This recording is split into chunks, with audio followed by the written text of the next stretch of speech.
Entonces, ¿quién quiere romper el hielo? Con la primera pregunta. Aquí el caballero de camisa naranja, ánimo.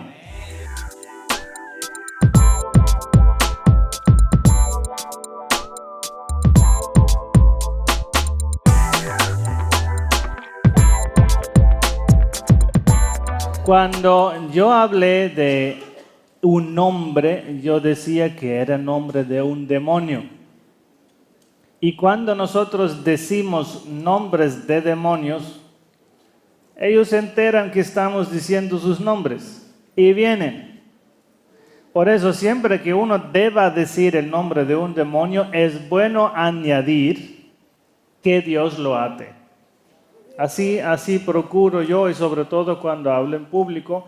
Si yo debo decir el nombre de un demonio, pues a no ser que yo me olvide de decirlo, pero digo, fulano de tal, que Dios lo ate.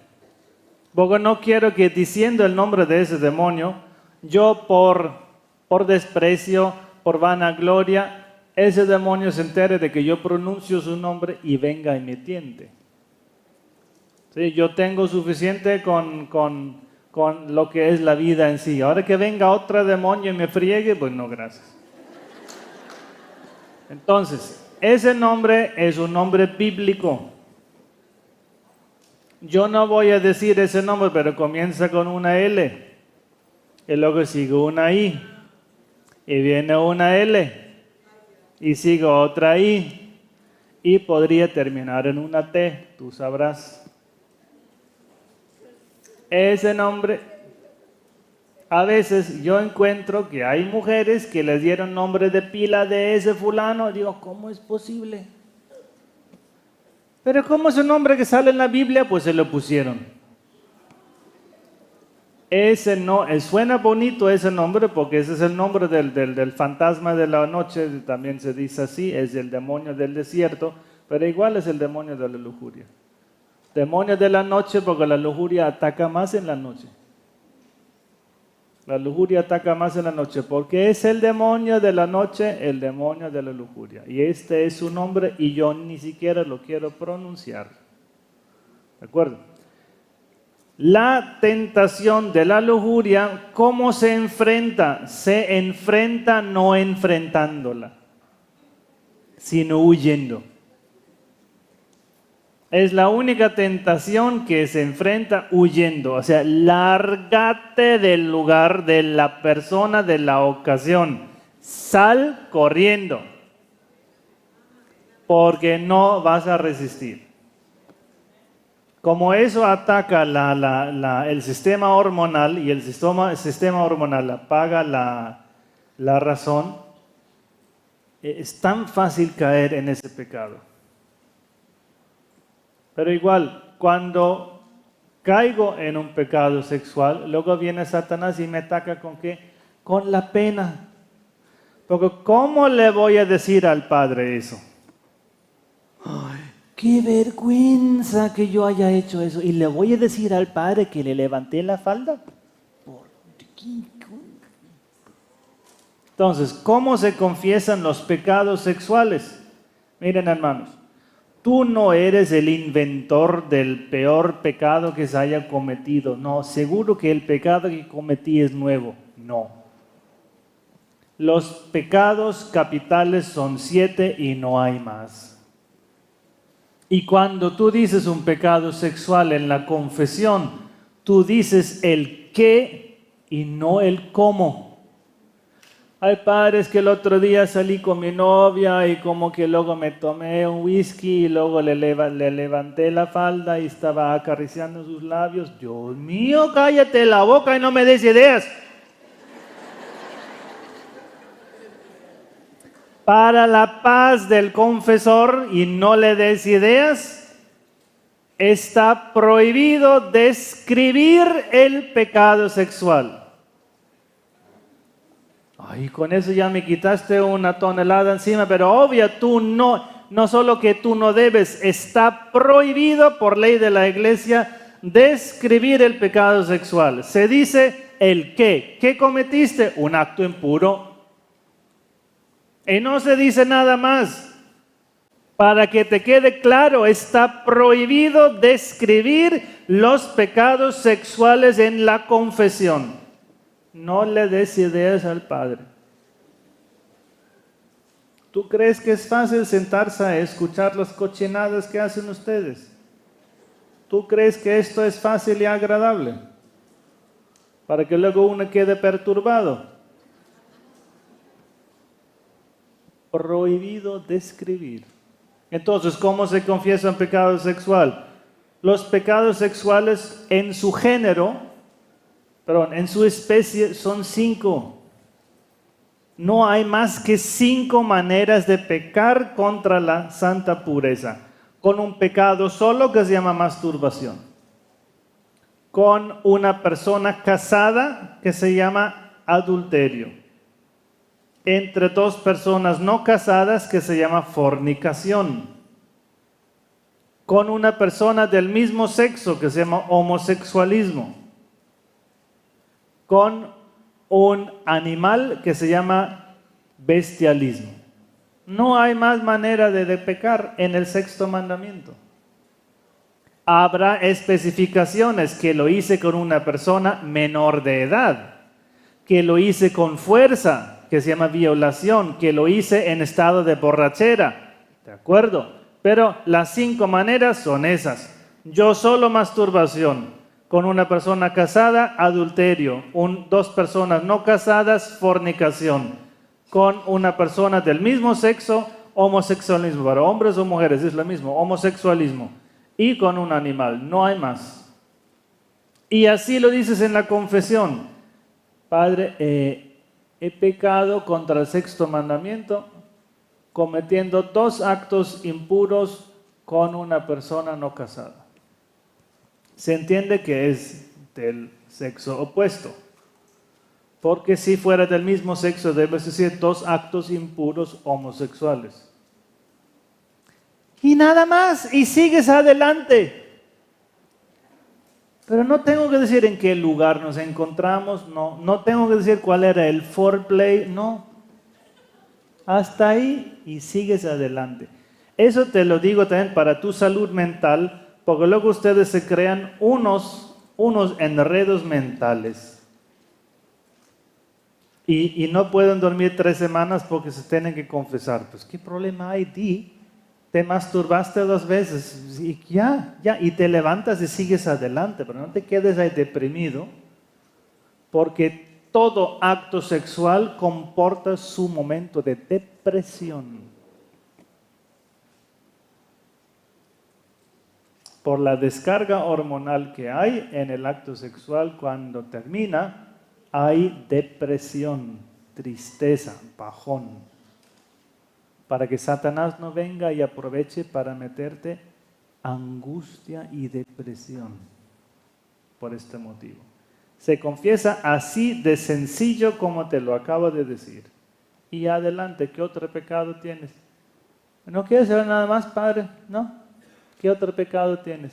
Pues no fui a misa, pegué a mi esposa, comí 3 tamales y ya.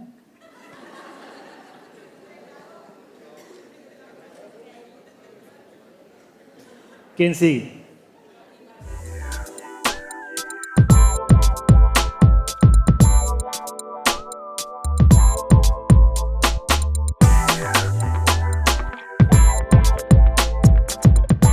Tú no puedes saber si fue o no fue embarazo perdido. Por eso en la iglesia no hay oraciones especiales por los bebés, por los embarazos perdidos, porque no sabemos, porque ni modo que yo me ponga a examinar la menstruación con una lupa a ver si hay un bebé ahí. Claro que no. En la iglesia no hay oraciones especiales para embarazos perdidos.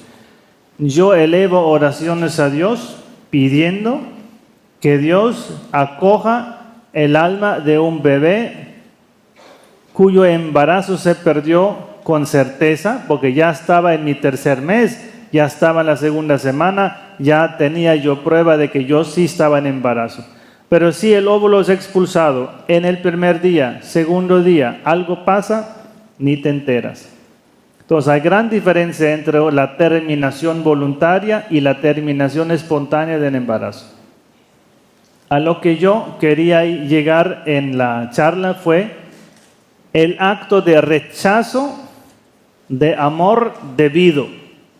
Yo mamá, yo papá le debo amor a mi hijo. No es opcional amar a su hijo. Es obligación por mandato divino comprendido en el cuarto mandamiento. Honra padre y madre. Ahí dice, ama a tu hijo. Es obligación.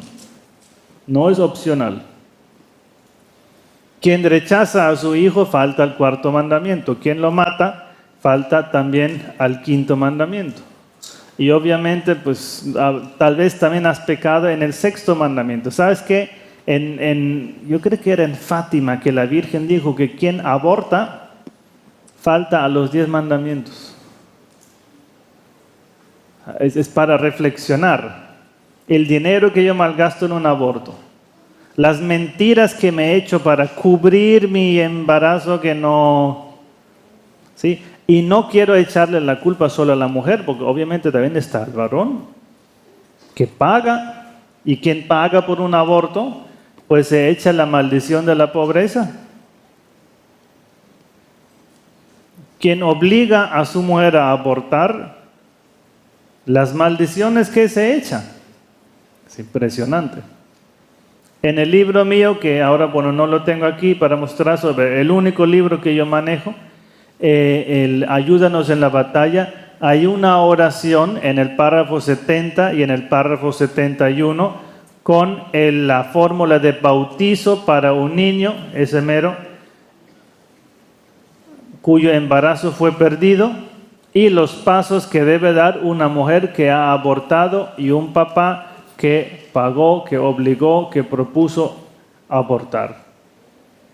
Para que ustedes se enteren de esto, porque tantas mujeres, tantos hombres que han abortado y no saben qué hacer y tampoco vienen a los eventos para yo decírselo, pero ustedes laicos conocen tantas personas que han abortado y pueden ir y evangelizar con ese conocimiento. Gracias. Siguiente pregunta.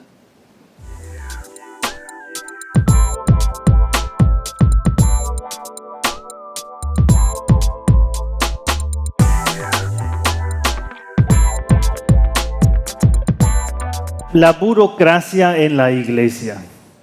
Yo sé, hermana, cuando tú te presentes a Dios en tu juicio, yo sé que Dios no te va a condenar porque la parroquia en el monte de Venezuela no te mandó la copia original de tu acta de nacimiento.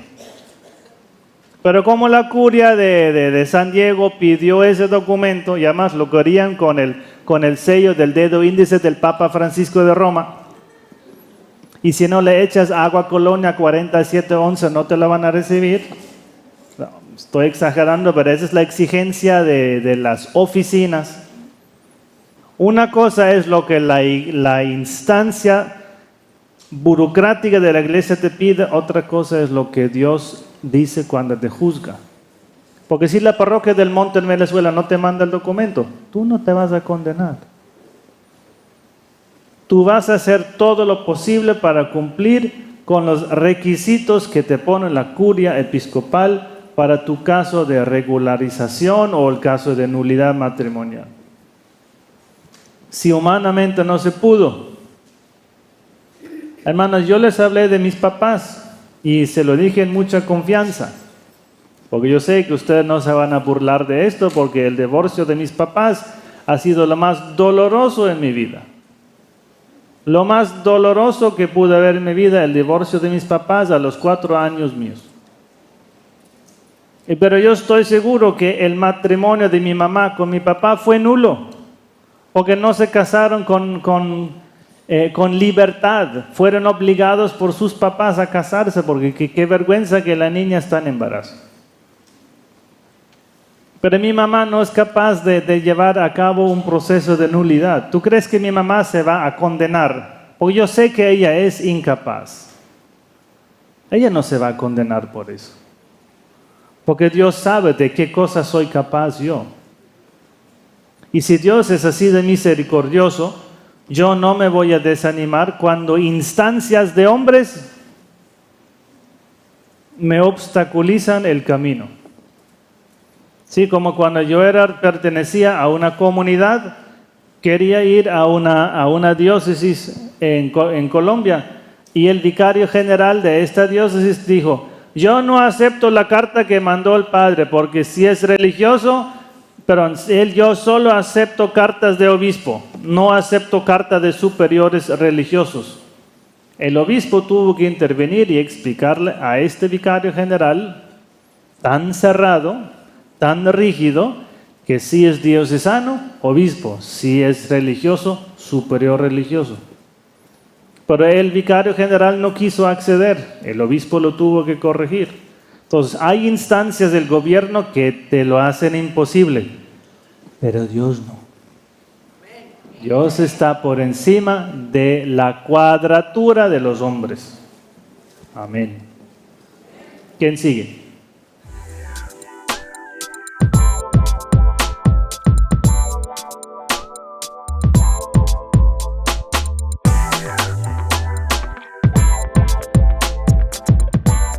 Es que, señora, no la quiero regañar, pero usted no escuchó mi CD, Sanación de Cadenas Generacionales.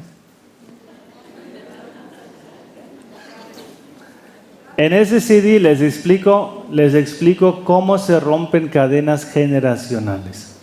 Ahora, en el caso de una familia donde hay disparidad de culto, se llama así técnicamente, ¿no? Unos son mormones, otros testigos de Jehová, otros católicos viejos, y no porque sean ancianos, sino porque son del culto de los católicos viejos.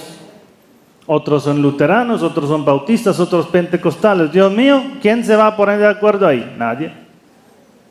Hay un demonio particular que lleva a abandonar la fe ortodoxa católica revelada, y ese demonio se llama Leviatán, que Dios lo ate. El demonio Leviatán es el demonio que tienta a la heterodoxia. En el caso de una familia así, hay que orar en contra de esa obra, de ese demonio jefe, príncipe del infierno, que lleva a abandonar el culto recto. El adversario celestial de Leviatán se llama San Pedro Apóstol. Yo pido a San Pedro Apóstol que aleje de mi familia las tentaciones de abandono de la fe católica revelada, para que no se metan en otros cultos y a lo mejor regresen. Pero el hecho de que yo ore porque mi familia no caiga en la tentación no significa que ellos ahora automáticamente se regresen. Simplemente les quito la tentación. Pero si ellos quieren seguir luteranos, mormones, testigos de Jehová, pues ahí se van a quedar. Pero yo pongo mi grano de arena. Yo pongo mi grano de arena para que Dios les dé la gracia de reflexionar, de discernir qué cosa quieren en verdad.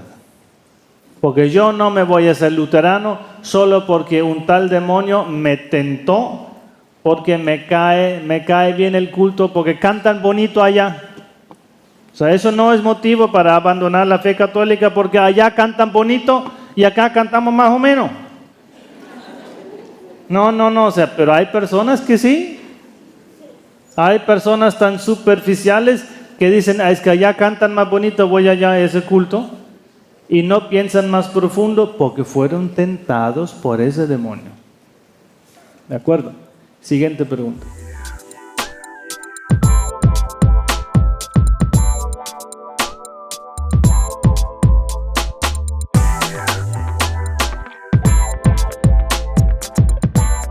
Entonces, hablemos de la cirugía estética. El problema es preguntar con qué motivo se hace la cirugía estética. Si yo tengo un accidente y en ese accidente se me cayeron los 10 dientes del frente, pues obviamente me hago la cirugía estética. O sea, estoy reparando un daño grave. Y además este daño grave es tan grave que afecta mi autoestima. Si la cirugía estética repara un daño grave, es hasta recomendable la cirugía estética. Por ejemplo, tú hablaste de aumento de busto. Hablemos clarito. Si tú eres una plancha, ¿sabes qué es una plancha? ¿Cuánto busto tiene una plancha? Exacto. Y si todavía peor, el pezón invertido, o sea, para adentro. ¿Sabes qué? Te recomiendo un aumento de busto. ¿Por qué? Porque te voy a levantar la autoestima. Te voy a levantar la autoestima y te vas a sentir más mujer. Pues obviamente no te vas a poner 44 doble D. Vas a ponerte un tamaño que es conforme a tu composición entera de tu cuerpo. Porque hay una enfermedad en la mujer, ¿sí? De exagerar. ¿Cuál era el motivo de esa cirugía? La reparación de la salud espiritual de esta mujer. No fue atraer más clientes. Yo no me pongo más cola y más busto porque quiero ser más sexy. Si esto fuera así, no es recomendable, es pecado esto.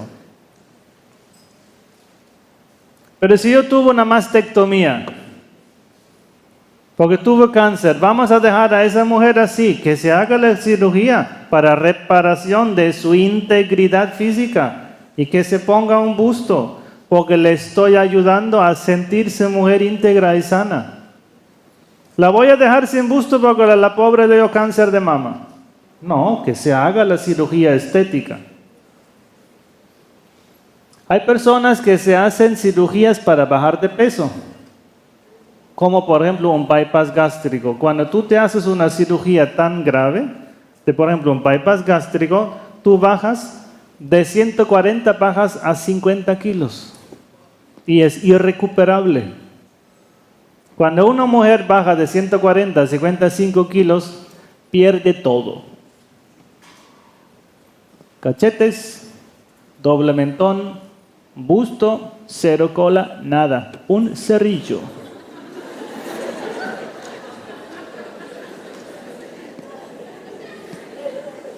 ¿Qué dice el médico?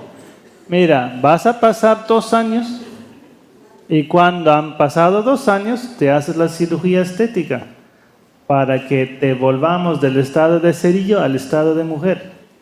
Porque toda la grasa se fue. ¿Y dónde acumula la mujer grasa? Ahí mismo. Entonces se hace la cirugía estética con el fin de reparar la integridad de la persona, no para volverla más sexy. Porque este es el problema. Si yo la hago por vanidad, estoy cayendo en pecado. No, es que quiero el ángulo de mi boca. Pues deja la boca así. Y además se te ve más bonita cerrada. Y que no hables tanto. Eso es vanidad. Muchas mujeres se hacen tatuar la ceja. Pues señorita, no. ¿Para qué te vas a tatuar la ceja? Y además los piercings. Ustedes se colocan los piercings en los lugares menos pensables. En la lengua. ¿Quién se va a hacer un piercing en la lengua? No levantes la mano. Sí, piercing en el pene, piercing ahí en el ano. ¿A quién se le ocurre colocarse un piercing ahí? Hermano, el piercing y el tatuaje vienen de las religiones naturales. Son los indios que se perforan. Luego los occidentales tomamos esto y el piercing ya no tomamos un clavo y perforamos la oreja. Lo hacemos bonito, lo volvemos moda. Pero es que eso no es de Dios, es de religión natural. Y en el caso del tatuaje, yo me pongo en mi piel aquel ser al que yo pertenezco. Esa es la idea detrás de un tatuaje. Yo doy a conocer el ser al que yo pertenezco porque me lo coloco en mi piel. Entonces me tatúo el dragón, el tigre, águila o pues la calavera porque yo pertenezco a ese. Entonces si yo me coloco un tatuaje de esos, ¿qué estoy diciendo? No soy católico. Porque coloco en mi piel a esa divinidad, ese ser, esa entidad a la que yo pertenezco. Padre, pero es que yo me puse una rosa en el seno derecho. Pues, ¿para qué, chica? Nadie la va a ver. Yo me coloqué un tatuaje en el coxis, porque cuando me pongo el bikini se ve muy sexy. No. Los tatuajes no son de Dios. Los tatuajes son expresión de religión natural porque yo me coloco en mi piel esa entidad a la que yo pertenezco. Hay que exorcizar los tatuajes que se colocan porque no son de la religión católica. Siguiente pregunta.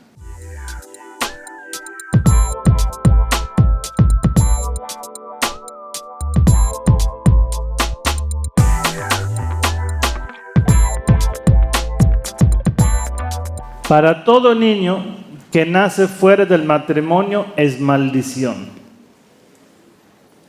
El matrimonio procura la bendición para la posteridad. Si yo concibo la posteridad fuera del vínculo matrimonial, es maldición para ese ser humano, porque es concebido en el pecado.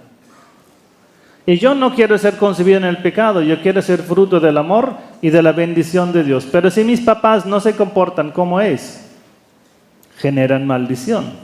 Cada uno hace las obras de su padre. Y tú puedes decirme 1000 veces, yo soy muy creyente.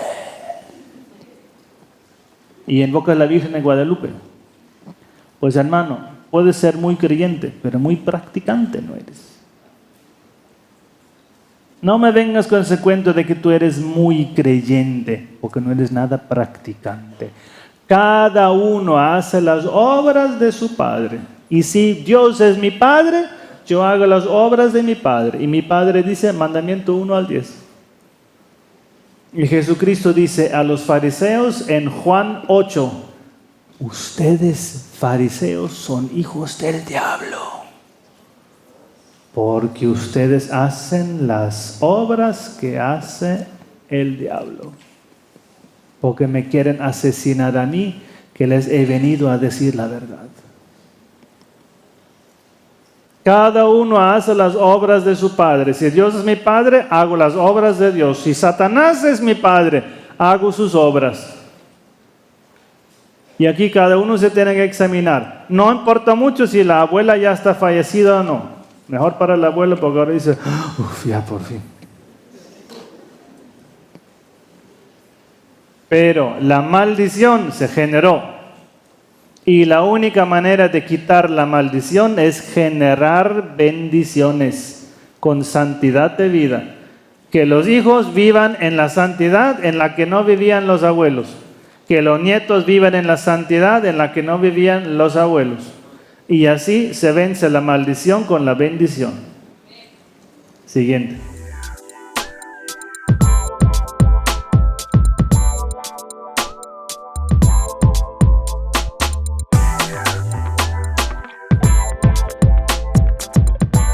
¿Ven por qué me cae mal la suegra?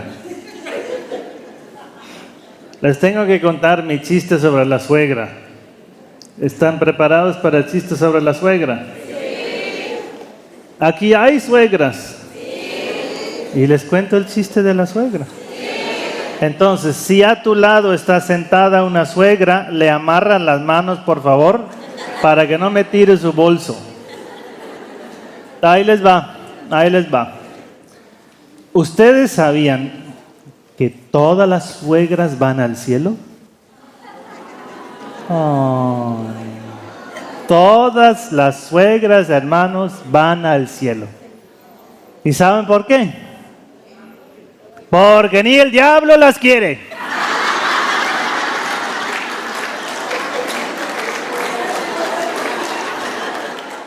¿Por qué será que el diablo ni él quiere las suegras? ¿Sabes por qué? Porque la suegra es metiche. ¿Cuál es el problema de la suegra? La suegra tiene que entregar al hijo o a la hija a su pareja. Y para la suegra es muy difícil aceptar, sobre todo cuando es el hijo, que ahora habrá otra mujer que es más importante que la mamá. O sea, dejar que el hijo ahora le dé más amor a su esposa que a mi mamá, que yo lo parí con esos dolores de parto. Es muy difícil porque es un acto de generosidad que debe hacer esa mamá. Y es metiche porque no, la ropa no se lava así, pero ¿cuántas veces te dije? Metiche, suegra, córrela de la casa. Si la tienes en tu casa, córrela. Porque tú haces tu vida solo, con tu pareja. Y hermanos, si hay aquí mamás que viven con sus hijos casados,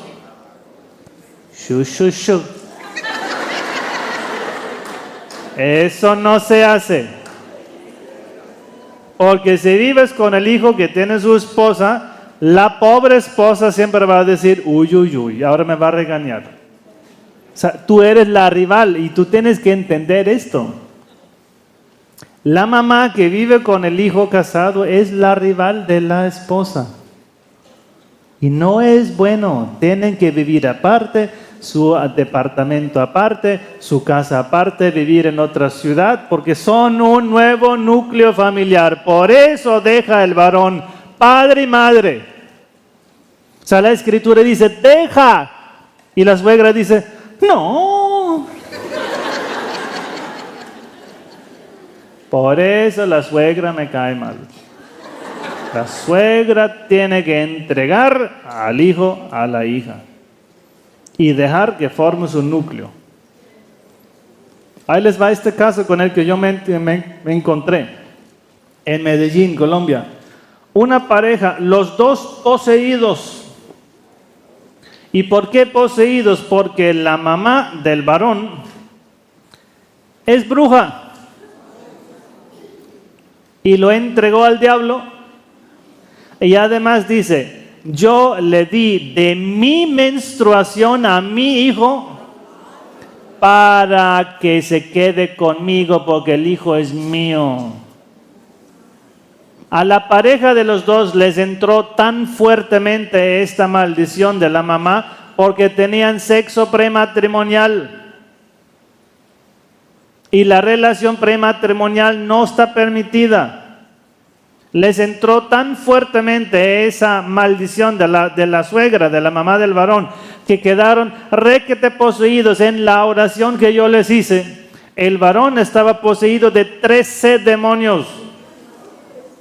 Y él vomitaba sangre, era la menstruación de su mamá, porque el demonio decía, esa es la menstruación que yo le di de su mamá. Porque este hijo es mío, decía la suegra. Hay suegras tan enfermas de mente, enamoradas de sus propios hijos. Y que no quieren, esa mujer no, jamás, y que no haya hijos porque esta relación se acaba, porque lo digo yo. Y son capaces de lo que sea para acabar con esta relación. Que Dios nos guarde de semejante raza de personas. Y si entre ustedes hay personas matronas de ese tipo que dicen que yo le manejo la vida a mis hijos y les cojo la pareja, o sea, ¿en qué país vives? ¿En qué tiempo vives? Que el hijo se escoja la propia maldición.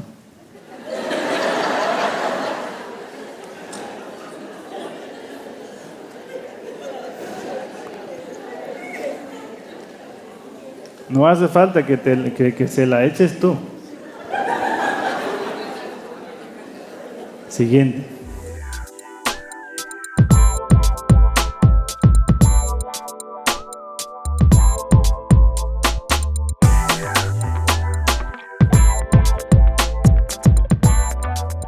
¿Cómo se rompen maldiciones? Hermanos, ¿cómo se hacen maldiciones?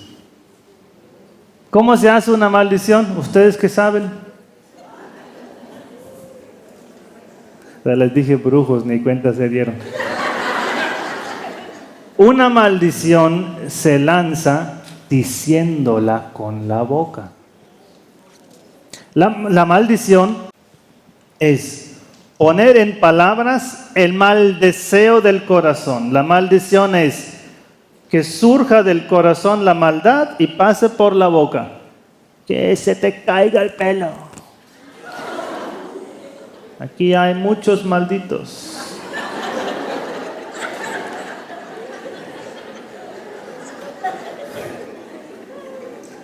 Es la maldición de la suegra. La maldad que hay dentro de mí sube a la boca, la manifiesto, la exteriorizo. El mal sentimiento lo exteriorizo en palabras. Ahora, para que quede constancia, porque muchas veces las palabras no son suficientes, porque puedo mentir y luego me puedo arrepentir. Para que la maldad de una maldición es más grande conforme a el tamaño de la maldad que hay en el corazón y la obra externa que acompaña mis palabras. O sea, tenemos tres elementos en una maldición. El mal deseo, de donde nace la maldición, lo que está en mi corazón. De ahí suba a mi boca, lo digo con palabras, con un ritual, sin ritual, como sea. Y luego la obra externa. Cuando la maldición sea de magia negra o de brujería, porque luego hay muchas maldiciones que simplemente dicen, ¡ay, vete al diablo! Eso es una maldición. O sea, vete al diablo, le estoy diciendo que se vaya al infierno. Y si tú dices esto con maldad, le acabas de echar una maldición al hijo, al esposo, al que sea. O sea, hay que pensar muy bien lo que sale de mi boca. Yo no puedo decir, ay mamá, quiero que te mueras, porque le estoy deseando la muerte a mi mamá. Es una maldición de muerte que yo acabo de lanzar a mi mamá. ¿Y qué hacen los demonios? Los demonios ejecutan las maldiciones, porque están felices de haber encontrado una malvada voluntad. Y para incentivar más maldad en ti, ejecutan la maldad que tú deseas, que tú has dicho, que tú has sentido, que tú has dicho con la boca y que has puesto por obra en un ritual, con algún sacramental satánico. Por eso la esencia del rompimiento ahora, ¿cuál es? Así como se construyó la maldición, la destruyo, revirtiéndola. La maldad que hay en el corazón, la destruyo con la conversión y la petición de perdón. La maldad que hubo en la boca, yo revierto la maldición con la boca. Yo destruyo la maldición que decía que te quedaras sin hijos. Y pongo tal vez una obra porque te impongo la mano, porque te oro, te unjo con aceite, lo que fuera. Así como se construyó la maldición, así se destruye en esos tres pasos más o menos: el corazón, la boca y la obra. El buen deseo, la buena palabra y tal vez una obrita para destruir así la maldición. Y lo que te acabo de decir no te exime de escuchar el CD, para que sepas. Siguiente.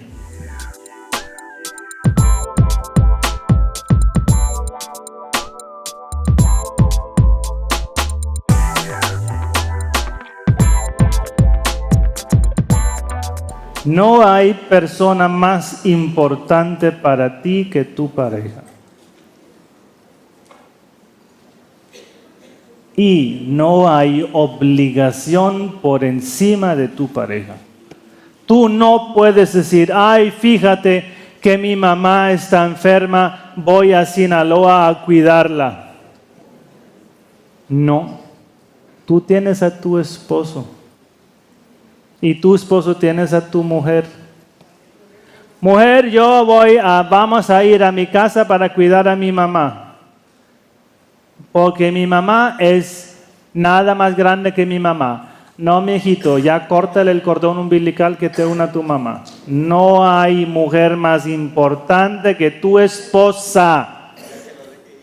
La esposa es más importante que la mamá, con el perdón de las mamás aquí presentes. Sí. Aunque estén llorando, dando ese aplauso, pero la esposa es más importante que la mamá. Con el perdón de las mamás. Y esto hay que asimilarlo. Tú no puedes decir, lo lamento, mujer, voy a ir a mi casa a cuidar a mi mamá. Porque mi mamá es más importante. Más importante tu esposa que tu mamá. Y eso no significa faltar a la piedad con los papás. Ahora, ¿por qué la consagración a la Virgen me deba pedir abstinencia sexual? O sea, un momento. ¿Por qué? En la Iglesia Católica en la historia hubo muchos movimientos que prohibían el sexo y todos han fracasado. El sexo no se puede prohibir. Para consagrarte a la Virgen debes observar 15 días de abstinencia. Pues si la pareja está de acuerdo, ok. Pero si la pareja no está de acuerdo, no, ok. Porque discúlpeme, tu esposo es más importante que la Virgen María. Tú tienes obligación por sacramento contraído ante Dios con tu esposo, no con la Virgen María. El sacramento es con tu esposo, no con la Virgen María. Y lo digo aquí delante de la Virgen de la Guadalupe. Tu compromiso es por sacramento sacrosanto contraído ante el altar con tu pareja, no con la Virgen María. Hermanos, es la pareja lo más santo que tú tienes. Cuídala. Cuídala, consérvala, santifícala. Si tu esposo no está de acuerdo, tú no tienes derecho de negarte.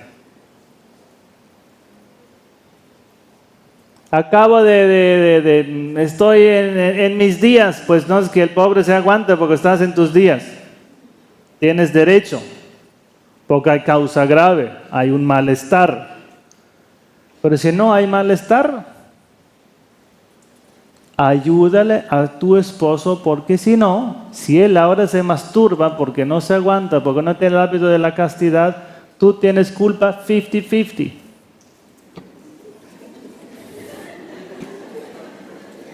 Porque él en su juicio va a decir, pues ella se me negó, así que yo me ayudé, y Dios va a decir, entonces, ¿qué pasó?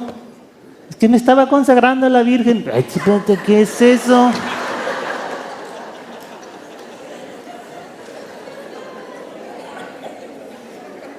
¿Qué tal que él se condena porque tú te estabas consagrando a la Virgen? Y si tú no le das en casa, él come fuera, porque es un animal. Ahora, ojo, hermanos, eso no quiere decir que todo lo que te pida tu esposo en la cama sea permitido. No hay que ser animales en la cama. ¿Tú crees que el sexo anal se lo haya inventado Dios? Entonces, ¿por qué lo hacen? ¿Por qué lo piden? O sea, hay cosas que no. Y luego hay cosas que le gustan a uno y no a otro. Pues a mí me gusta que me hagan chuchuchú ahí y a otro no. Pues eso ya, la sexualidad es de cada uno. Tampoco pídanme ahora, padre, como en esa conferencia en tal ciudad, se levantó un señor, después de la charla y dice, bueno, padre Teo, y entonces, ¿cuál posición nos recomiendas? Pues hermano, tampoco. Pues yo me quedé con la boca abierta y le dije, pues hermano, ¿sabes cuál te recomiendo? Pues la que no te dé dolor en la espalda.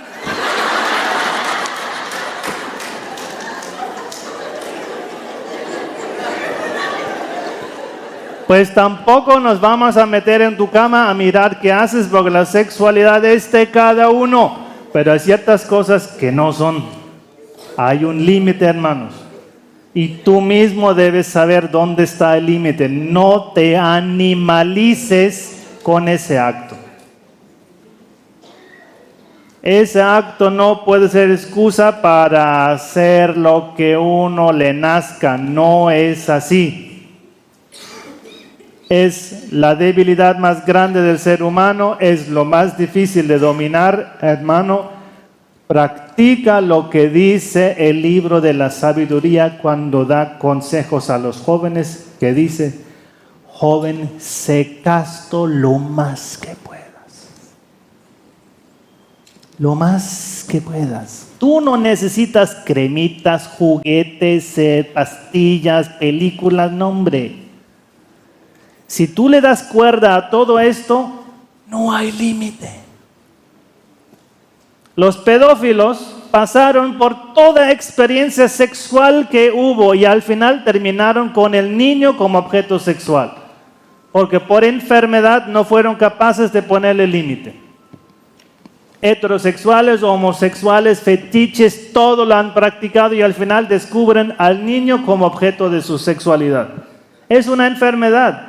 Al sexo hay que taparlo. Lo más que puedas, sé casto y renuncia, porque te va a dejar más tranquilo. Si no, es insaciable esa cosa y te va a destruir. Porque ese demonio tiene mucho poder, tanto que ni quiero pronunciar su nombre aquí. Siguiente.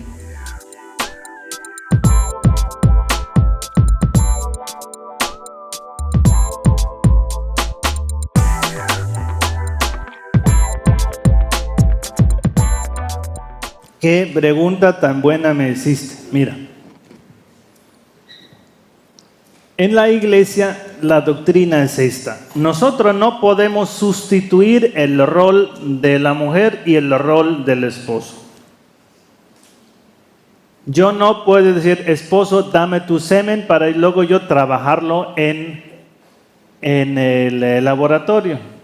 Porque al esposo le toca su trabajito, pues. Y eso no se lo vamos a quitar. Si hago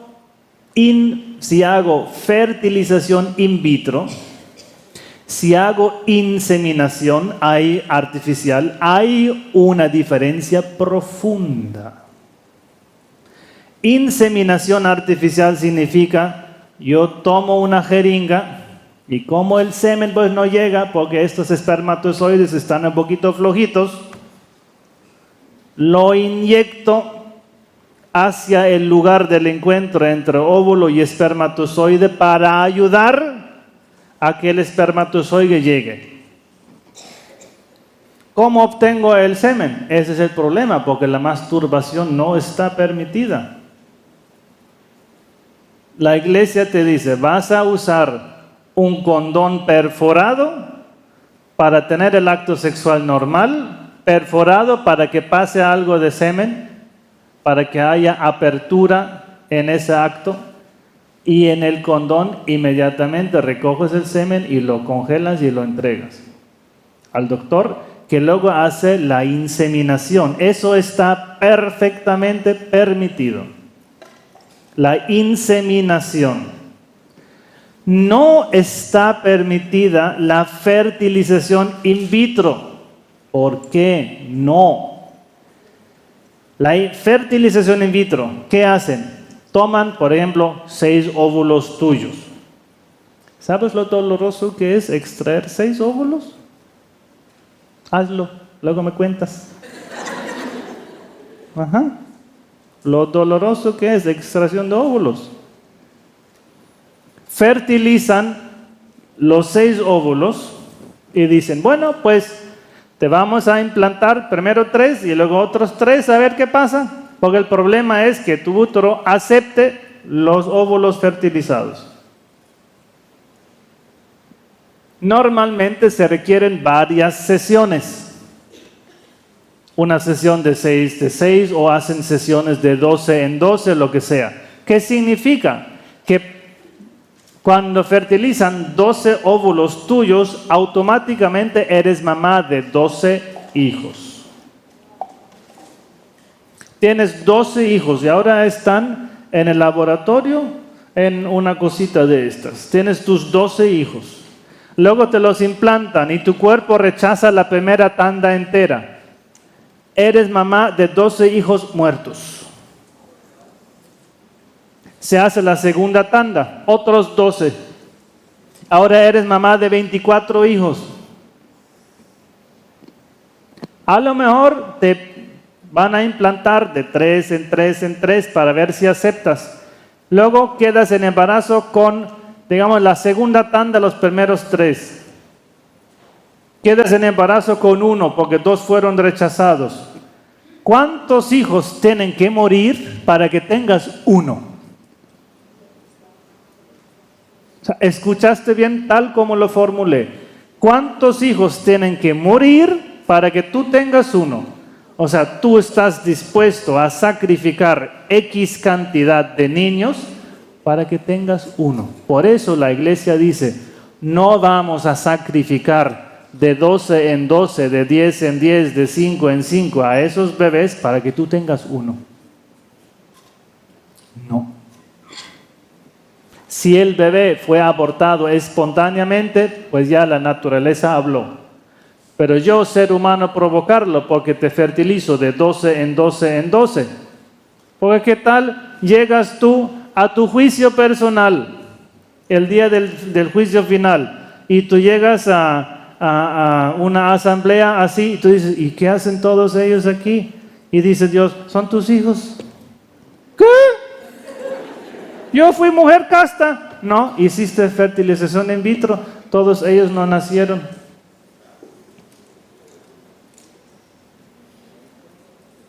Todos ellos nunca nacieron porque murieron en el laboratorio. Mamá de 24, 36, 48 hijos, que todos fueron sacrificados en el laboratorio para que te naciera 1 o 2. Por eso la fertilización in vitro no está permitida en la iglesia. La inseminación sí, porque la inseminación no se sustituye al esposo. Simplemente le ayuda, da un empujoncito a esos espermatozoides que no llegan por sí mismos, para que haya fecundación del óvulo. Siguiente.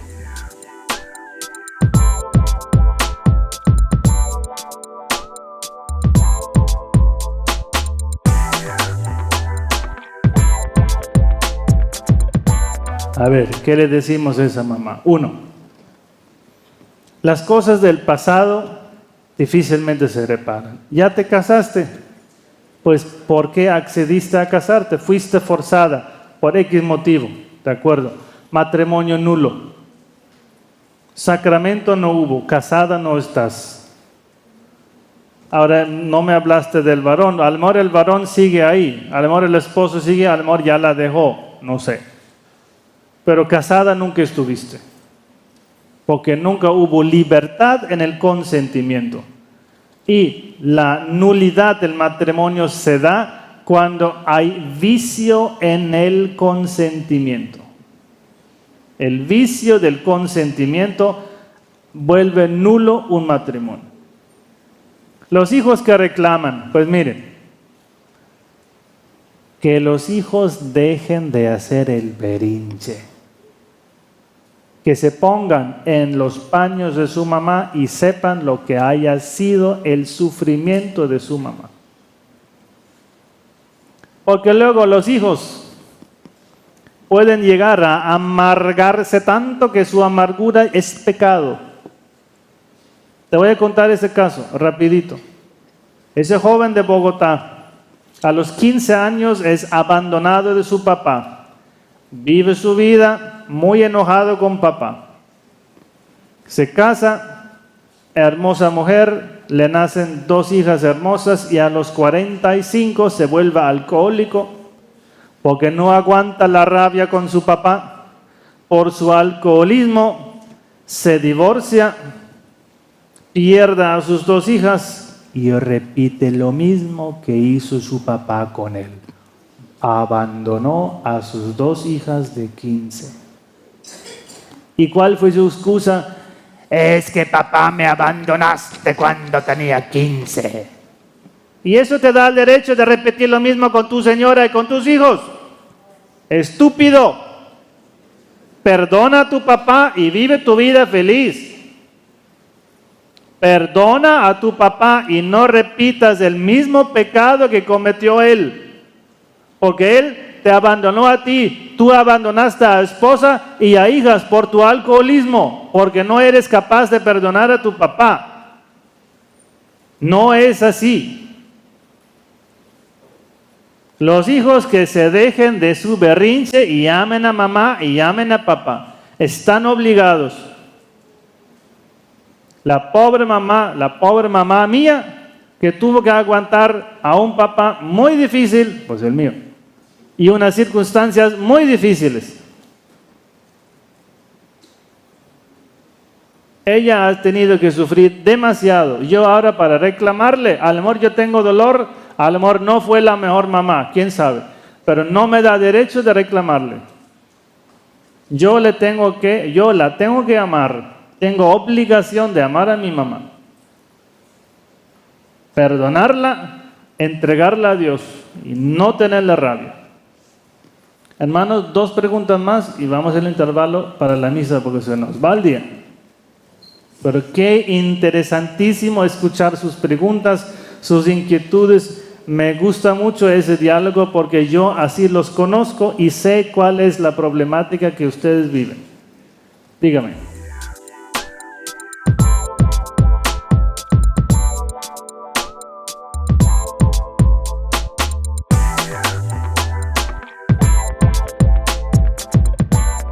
Obviamente, hermanos, cada uno es señor de sí mismo y si yo no quiero cambiar, nada me va a hacer cambiar, ni Dios me puede cambiar. Ni la mamá más amorosa, ni la esposa más amorosa me pueden hacer cambiar si yo, individuo, no quiero. Si no, se hubiera salvado Judas porque Dios lo quiso salvar y Judas no quiso salvarse. Y Judas es el único del que sabemos que fue condenado, porque Jesús lo llama hijo de la perdición. Pero no hay mayor amor que el de una mamá. Y una mamá que ora por su hijo mueve montañas. Y lo digo delante de la Virgen de Guadalupe. ¿No estoy yo aquí que soy tu madre? ¿Qué más has de menester?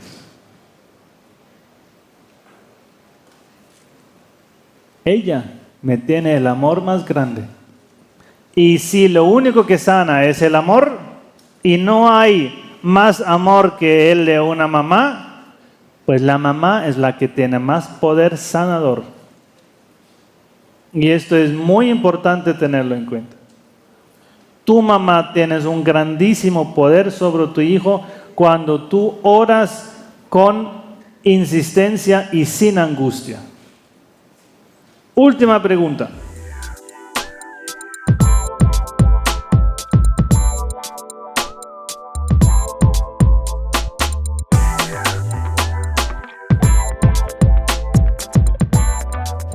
Claro. La maldición hace efecto en la medida en que la maldad del corazón sea verdadera y lo formulo en mi boca con palabras y pongo una obra externa para corroborar la maldición. Un sacrificio a Satanás, un aborto, un asesinato, una libación, un pacto. Y no importa de quién a quién es la maldición. Del hijo a la mamá, pues claro que le cae la mamá. Las maldiciones de los consanguíneos son las maldiciones más fuertes. Como hay un vínculo de sangre, la maldición es todavía más fuerte. O que hay una obligación de amar. En la maldición del consanguíneo hay más perversión que en la maldad, en la maldición que yo te podría lanzar a ti, que ni sé quién eres. Porque no hay ninguna obligación de amarnos. Pero un hijo debe amar a la mamá, y si ahora el hijo maldice a la mamá, hay muchísima más maldad en esa maldición que cuando dos extraños se insultan mutuamente. Porque no tienen obligación de amarse, sino por el mandato de la caridad. Pero el hijo debe amar a la mamá, y no solo con amor de caridad. Es el amor familiar que une a los miembros de una familia.